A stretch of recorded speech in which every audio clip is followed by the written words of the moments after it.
And thank you all for being here this afternoon. I know a lot of you have given up your weekends to be here, and we really appreciate it. It means a lot. I know each of you have a story to tell about what brings you here, the stories about the moments and opportunities in life that you've missed, the promotion that you could not take, the newly married spouse who came here on a dependent visa and has nothing to do except to sit in the four walls of an apartment, no matter how qualified they are or the number of years of experience they have. The children, for no fault of their own, who've aged out and have to start their own green card process. Amongst us are doctors, thank you, engineers, financial experts, you name it and we've got it. I know each of you are hungry to make a name out there, to make a difference, but unfortunately, the country of birth does not qualify you to do that, because it does not qualify you to get a green card in time. Does this sound familiar to any of you? Yeah. Well, then this is the time to stand up to make our voices heard. You know it. We're all suffering. The immigration policies that have been designed today were designed almost 20 to 30 years ago. It was fine then. It was absolutely fine then. It made sense then. But now, it absolutely does not make sense. Imagine this. How many of you use an old transistor radio to listen to commentary or news? My 2-year-old uses an iPad.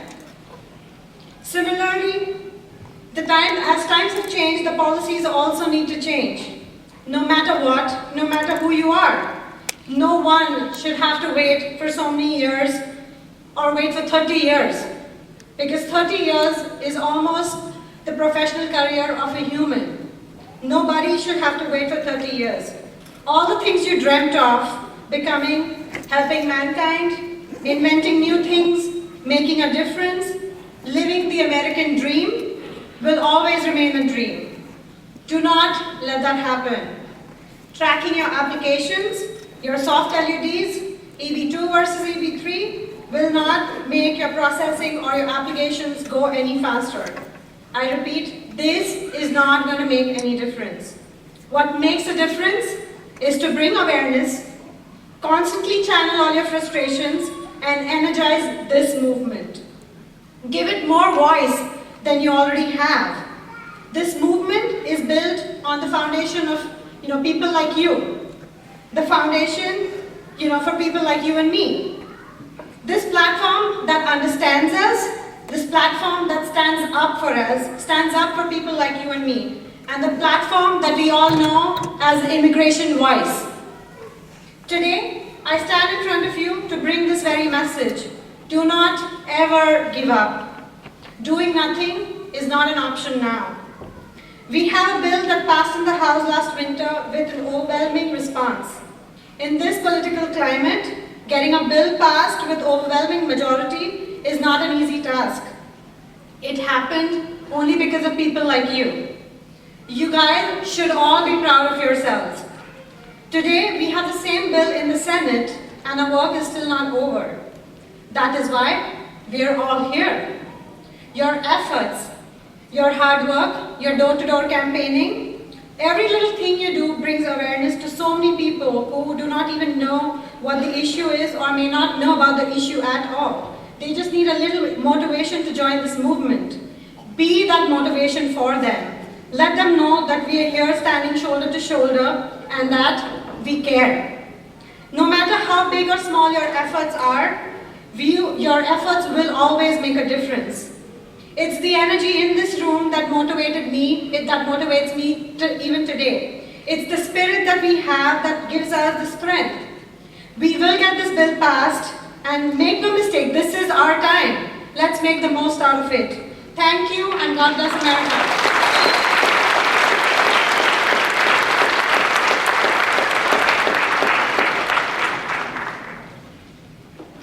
Thank you very much, everybody.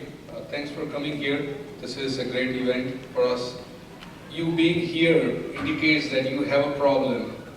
You have a story of your own, and that's why you are here. I believe that if immigration wants to write a book and collect all the stories, we can publish a book, and each page will have a different story. I'm going to tell you about my story. We came here in the United States in 1999, and I have a double master's degree from US. My wife is a doctor from India, and she's also a physical therapist in the United States.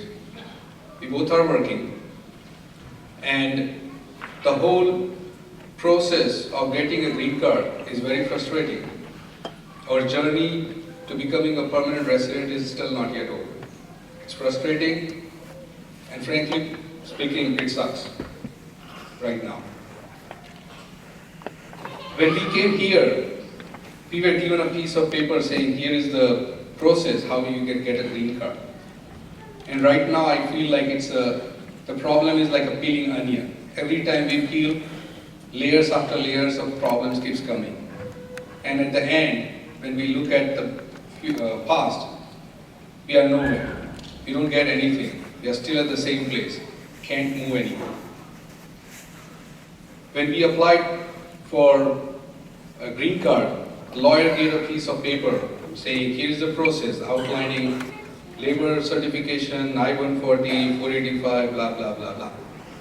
On the back of the page, it was empty. I didn't realize that that's the invisible wall that we all will have to face. And that wall is a brick wall.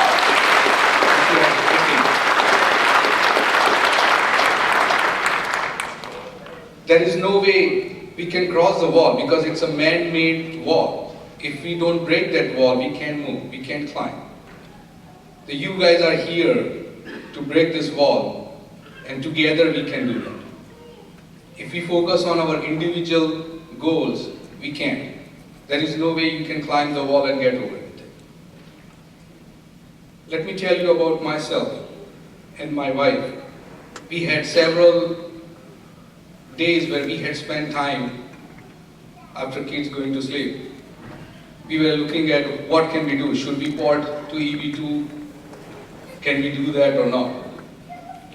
And whenever we think about porting the dates or applying for EB2, the date will get back, retrogress. If we stop thinking about it, the date will again move, and it's a never-ending story. It keeps going back and forth. So that's not an option. We have suffered a lot. When we were going through labor certification, I and my wife both had opportunity to change jobs or to get a pay raise, but we can't accept it because you all know, our profile, our job profile and our skills has to match. At I-140, our case moved from this center to that center, got lost, found again. We were at the same stage. We can't change the jobs, we are still here. And right now we are at 485. Again seeing the same thing, it's moving forward, coming back. Right now, if anybody calls from India asking us about F1 visa and should we come, and we tell them that don't worry about F1, don't worry about education. If you are coming from India, you are coming from China, you will get it. The problem you should look at is the green card. Do you want to really stay here or not? If you can wait for next 70 years, come on over here. If you can, go back. You have better opportunity over there. That's the level of frustration we are going through. And I'm pretty sure you all are going through it. We have one thing on our hand that we need to overcome, and that is, what do we want? I can't leave this fight now. I have waited for 12 years, I can't leave. It has become an egoistic issue for me and my wife. No matter what happens, I am going to get my green card. No matter what happens, we will get through. HR 3012 is like a light at the end of the tunnel.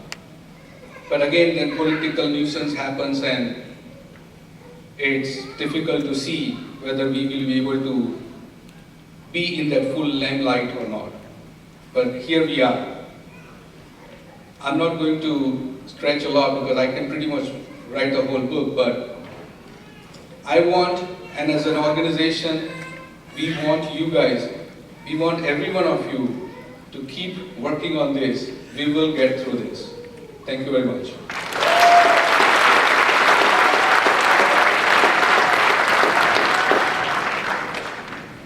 Hello everyone.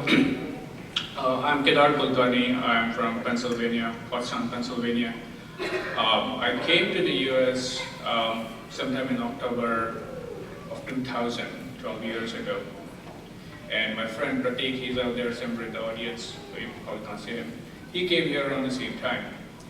And a couple of years ago, he had a question, well, you know what, if I have a product, how can I be sure that it really is as safe as it's supposed to be? And it turned out the answer to that question is not really as simple as it seems. And I have other questions too. What about all the stuff which we have actually bought and we use now? So all these questions were just academic, just talking about it. But we couldn't do anything about it because we didn't have our green cards at the time. Now, sometime in June of last year, me and Pratik, we both got our green cards around the same time. And the first thing we did was, well, let's act on it. We have this question, we have a potential solution, let's figure out if we can do it. So we got together, spent lots of time, and we came up with a product which tells you just that. And now we are in talks with people for investing, funding, and we plan to take this further, and hopefully it will make a difference to everyone's lives, it will make everyone's life safer. But it's not just about this idea. I'm sure there's someone out there who has a better idea to make a new medical device, because improvements and new ideas and innovation is not restricted just to software and technology. It can be any field of human endeavor. It can be education. It can be medicine. It can be biotechnology. It can be anything at all. So I'm sure there's someone out there with a better idea of making a new medical device, or someone out there who has better ideas of making new material for building construction, which is more eco-friendly. Now, all these ideas are sitting out there in someone's mind as jottings in some notebook, sitting in a corner, but they are never going to get to fruition because the people who have these ideas don't have the green card, which gives them the capacity to start a company, bring these ideas to fruition, hire new people, and make everyone's lives better. And that is a problem. If someone has a brilliant idea in any area at all, and that person waits for 15 years, and at the end of 15 years, 20 years, that person finally gets a green card, well, it doesn't really mean that now the person actually going to go and start implementing the idea, because by that time, the person has lost all motivation, that person has lost all enthusiasm, is disappointed, is disillusioned, and he now lacks confidence to actually go and do it and take the risks, because you can't take risks at some point in life, right? And that is a problem. And as a result, it's not just this person who has this idea who suffers. It is everyone else who also suffers because of two reasons. A, the rest of us don't get to enjoy the fruits of these innovations. And two, because these people never actually tried to bring their idea into fruition, we don't know which ideas might actually have succeeded and turned into a big company employing many other people, and in turn inspired more people to come up with better ideas. But we could never see that because these people will not get the opportunity unless we pass HR 3012. And that's what I wanted to talk to you about, why this is important. Thank you.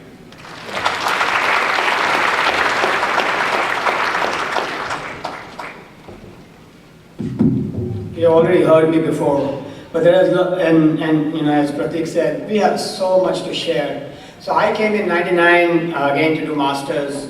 You go through that DNA of an Indian. You come for masters, you do your OPT, then you get on H1B, and you feel everything will be good. But, and I know that there are some folks from SGSU over here, and I was talking to them. Getting a master's degree alone is not enough. I had a master's degree. My wife was working at Microsoft, she had EB3, and then later, I was working in a different company. Later I got EB2. So what I'm trying to say is, if you think that you are EB2 and this does not affect you, it is not true. This unfairness is going to affect any person who doesn't have a green card. Now what about those who don't have green card? I mean, what about those who are US citizens and already have green card? Think about it. Let's say you are on the verge of getting a green card, and if you think, oh, why should I bother? Well, think about this. You could have a sister who is going to be married to an H-1B, and she's going to be on H-4 and get frustrated. Or my niece is now almost in the final year of engineering, and whether she comes to USA, I don't know. But what if she gets married to H-1B? So this issue of unfairness, and for some folks who are really new here, let me tell you what is this definition of unfairness, because if you haven't done the research, you really don't know the numbers out there. There are probably around maybe 45,000 EB3 candidates just before August 2007, and the quota is only 2,803. That means it will just take 15, 16 years just to clear the EB3 before August 2007. It is that bad.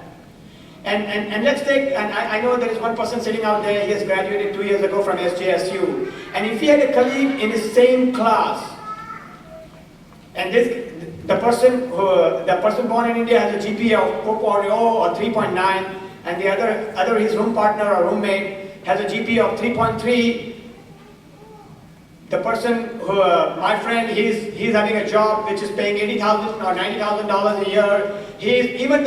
Maybe he's even the supervisor of the other person. But if that other person is not from the retrogress country, he will get the green card faster. Isn't this unfair? So my story would be, my wife and I would not leave the country together because we were not sure that if we both get stuck, or if we get stuck in India, how are we going to wind up and come back? I mean, I did not know how serious the problem would be, so I bought a house in 2005. And after that point, I was just so tense. We did not buy anything. We were just living like temporary visitors because I was like, okay, how do we sell a house if both of us get stuck? Then before I bought a house in 2004, I did get stuck in India for 3 months. And even before that, when we used to leave India, we used to literally pack up all our documents in those A4 size boxes, keep it in a room in the apartment. I even signed my title of the car and gave it to a friend, just in case if I get stuck in India, somebody should be able to wind up and send my documents back home. This is the level of seriousness.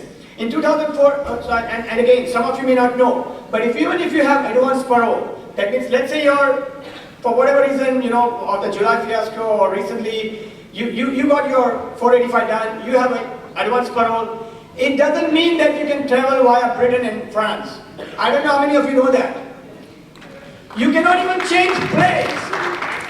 It is that much discomfort by not having a green card. Because you can only go via Amsterdam or you can go via Frankfurt, but an Indian national cannot go via Britain and France if he does not have a visa on his passport. Advance parole is also not recognized. Now we can't fix the broken system, we don't care. We just don't fly Britain. Now about how does this affect American economy? And I think I didn't mention that. I worked in another country for 3.5 years, for those who came back, those who have joined in late. Unless, after 4.5 years, emotionally, you start losing ties to your home country. This is just a fact. If you're in the United States for 4.5 years, you will slowly start losing your ties to the home country. And this is just natural. You want to stay here. You feel you belong here. But that wall that Pratik mentioned is an artificial wall made by humans. And we just got to do our part, sharing our stories, convincing, and it's just not convincing people who are waiting for green card. You go to a mandir, talk to people over there. You go to a birthday party, talk to US citizens. The people of India origin, they can pick up the phone and talk to a senator and say, hey, as Dr. Raju Patil did. He went to this town hall meetings and he got it done. And I think, who was the first speaker? I think somebody mentioned that if 12 million people can be given that sort of a mini amnesty, because the people who are supporting can vote, then we need to just stand up and do the same. We need to speak to our community, talk to, and this unfairness affects India, China, Mexico, Philippines. It's not just India. So, I got a green card just recently. I had a birthday party, not a birthday party, I had a green card celebration party in a boat on a lake, $550 I'm spending in the economy. I changed my AC, $6,000. I bought furniture, $2,200. I went to California recently, 3 weeks ago. 3 weeks ago, I went to California with my family and my kids. And guess what? I spent so much money in Southern California that the economy went up by 1%. That's it. Thank you.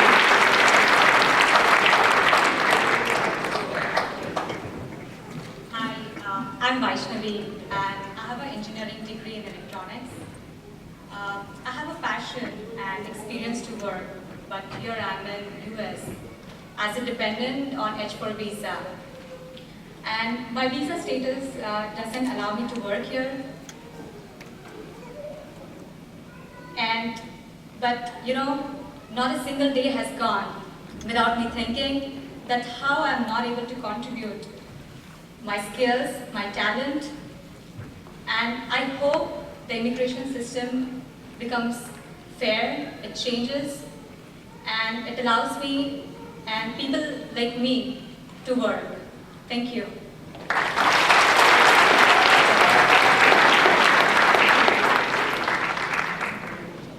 Hi there, my name is Gustavo. I'm not from India, but I'm from one of those other countries.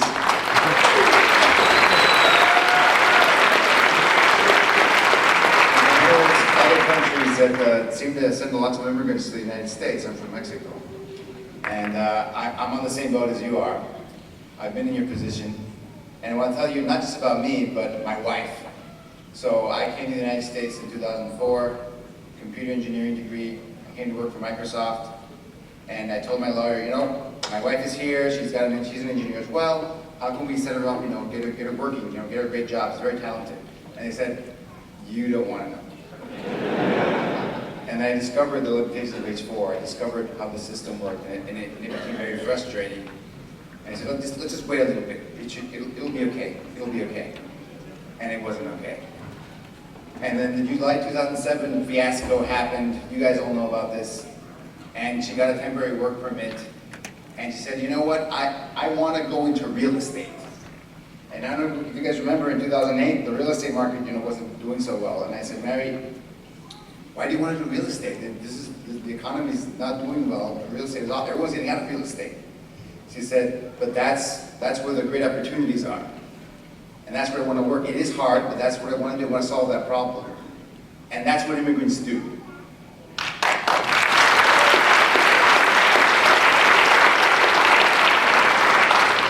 We work hard and we solve big problems. In 2008, she became a realtor. Now she has her own real estate company.